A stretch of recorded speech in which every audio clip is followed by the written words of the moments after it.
บทที่ 16 การเกิดโรคความเสื่อมเรื้อรังและทฤษฎีการแก่ชราอนุมูลอิสระ Oxidative Stress สุขภาพคือความมั่งคั่งอย่างแท้จริงไม่ใช่แท่งทองหรือแท่งเงินมหาตมะคานธีโรคเสื่อม Degenerative Disease คืออะไรคนส่วนใหญ่ไม่ค่อยสนใจเรื่องสุขภาพหรือการป้องกันโรคจนกระทั่งตอนที่ป่วยหนักแล้วค่อยมาคิดอันนี้จริงไหมคะเพราะอะไรหรือที่ก้อยเจอบ่อยๆคือคนส่วนใหญ่เขานึกกันว่าหมอรักษาได้ทุกโรคโยนภาระและหน้าที่ทุกอย่างให้หมอหมดก็ทุกๆคนก็ทำแบบนี้กันนี่แปลกตรงไหนป่วยแล้วก็ให้เป็นหน้าที่หมอรักษาจะเอาเวลามาศึกษาเรื่องสุขภาพทำไมหมอรู้มากที่สุดแล้วเอาเวลาไปทำงานหาเงินหรือใช้ชีวิตอย่างอื่นดีกว่าอยากจะบอกทั้งข่าวดีและข่าวร้ายค่ะข่าวดีก็คือคุณหมอสมัยนี้เก่งมากขึ้นมีโรงพยาบาลที่เข้าไปรักษาได้ตลอด24ชั่วโมงข่าวร้ายก็คือคุณหมอไม่ได้รักษาให้หายได้ทุกโรคนะคะสมอง brain โรคอัลไซเมอร์โรคสมองเสื่อมโรคพาร์กินสันโรคไมเกรนสายตาต้อประสาทตาเสื่อมปอดหอบหืดภูมิแพ้ตับไขมันพอกตับพังผืดในตับอ่อนโรคเบาหวานไตเสื่อมระบบภูมิคุ้มกันโรคภูมิแพ้ตัวเอง SLE ภูมิไวเกินภูมิเพี้ยนภูมิแพ้ระบบหัวใจและหลอดเลือด Cardiovascular System โรคหลอดเลือดหัวใจ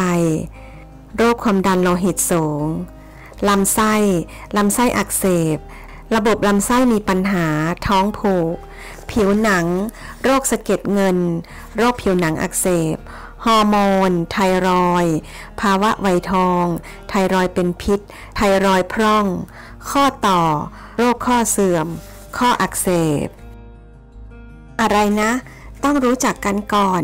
กับโรคร้ายที่ทางการแพทย์ไม่สามารถรักษาให้หายขาดได้เรียกแบบชาวบ้านก็คือโรคเรื้อรังหรือโรคความเสื่อมนั่นเองโรคความเสื่อมคือโรคที่เกิดจากความเสื่อมถอยของโครงสร้างอวัยวะเมื่อเวลาผ่านไปซึ่งอาจเกิดจากความชราของร่างกายที่อายุมากขึ้นหรือการไม่ออกกำลังกายหรือการรับประทานอาหารที่ไม่เหมาะสมโรคเสื่อมไม่สามารถติดต่อไปยังอีกคนหนึ่งได้จึงมักกล่าวว่าโรคเสื่อมตรงข้ามกับโรคติดเชื้อเอาแบบเข้าใจง่ายๆโรคเสื่อมก็คือโรคที่เป็นแล้วหมอจะจ่ายยาให้กินตลอดชีวิตทั้งหลายเช่นโรคเบาหวานโรคความดันสูงโรคไขมันสูงโรคหลอดเลือดหัวใจโรคต้อกระจกโรคมะเร็งชนิดต่างๆทำไมคนเราถึงแก่ทำไมถึงเป็นโรคความเสื่อมอันนี้ขอไล่ยาวข้อมูลวิชาการหน่อยนะคะอย่าเพิ่งเบื่อกัน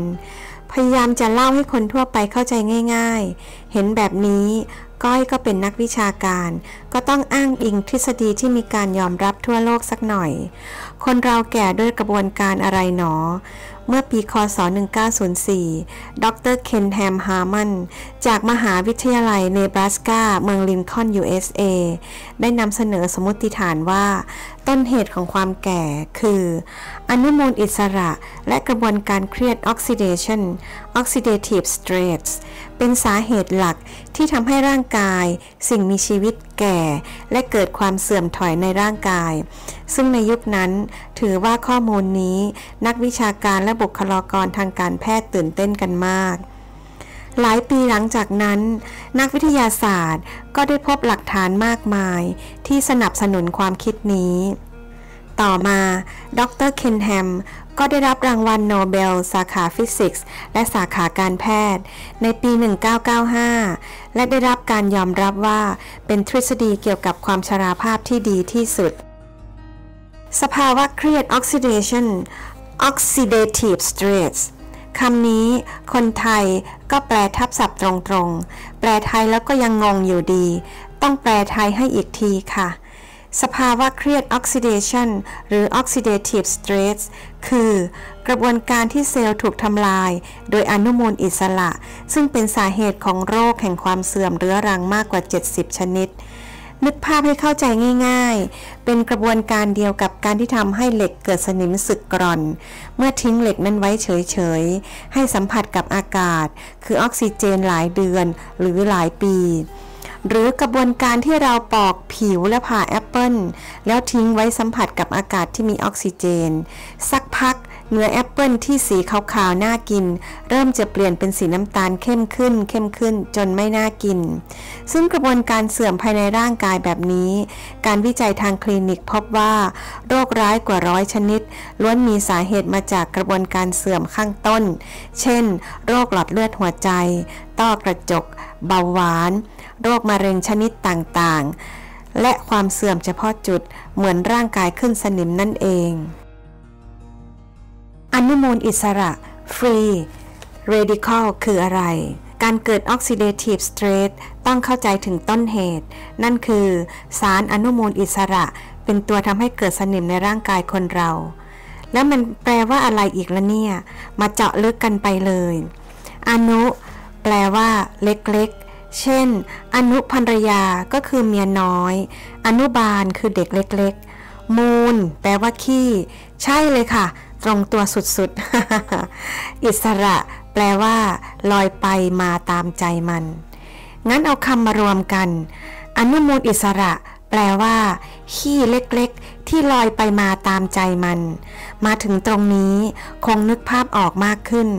สารอนุมูลอิสระก็คือของเสียชิ้นเล็กมากๆที่มีโมเลกุลที่ไม่เสถียรที่เกิดจากการเผาผลาญในร่างกายเหมือนขี้เถ้าหรือควันจากการเผาไหม้โดยสารอนุมูลอิสระจะไวต่อการเกิดปฏิกิริยาเคมีในด้านการทำลายโมเลกุลอื่นๆที่น่ากลัวคือสารอนุมูลอิสระจะก่อปฏิกิริยาลูกโซ่ต่อเนื่องไปได้อีกด้วยเหมือนสนิมเหล็กเวลาเป็นแล้วจะยิ่งเป็นมากและไวขึ้นด้วยจนทั่วแท่งเหล็กอนุมูลอิสระจึงเป็นสารพิษต่อเซลล์ร่างกายถ้ามีมากในเซลล์ก็เป็นอันตรายได้โดยจะทำลาย DNA เยื่อหุ้มเซลล์และอวัยวะต่างๆจนก่อให้เกิดความแก่ความเสื่อมและโรคเรื้อรังต่างๆที่รักษาไม่หาย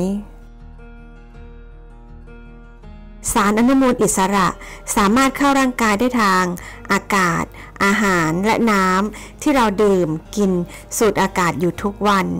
แถมความเครียดในชีวิตก็ถือว่าเป็นอีกปัจจัยสำคัญ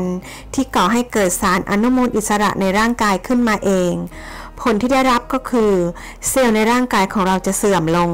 แก่และจนพัฒนากลายเป็นโรคต่างๆนั่นเอง 1. โรคทางระบบหัวใจและหลอดเลือด 2. โรคมะเร็ง 3. โรคเบาหวาน 4. โรคระบบประสาท 5. โรคระบบภูมิคุ้มกัน 6. โรคตา 7. ภาวะชราภาพน่ากลัวได้อีกในระยะสั้นอนุมูลอิสระมีผลต่อการอักเสบและการทำลายเนื้อเยื่อในระยะยาวอนุมูลอิสระมีผลต่อความเสื่อมหรือการแก่ของเซลล์หรือเป็นโรคเรื้อรังปัจจุบันผลการศึกษาทั้งในประเทศและต่างประเทศยาวนานกว่า 40-50 ปียืนยันว่าอนุมูลอิสระมีความสัมพันธ์กับการเกิดโรคเรื้อรังชนิดไม่ติดต่อกันหลายชนิดโดยเฉพาะโรคมะเร็งซึ่งเป็นสาเหตุแห่งการเสียชีวิตอันดับต้นๆของคนไทยและคนทั่วโลกอนุมูลอิสระทำร้ายเราได้อย่างไรอันดับแรกมันจะพุ่งตรงเข้าไปเจาะทำลายเซลล์ของเรา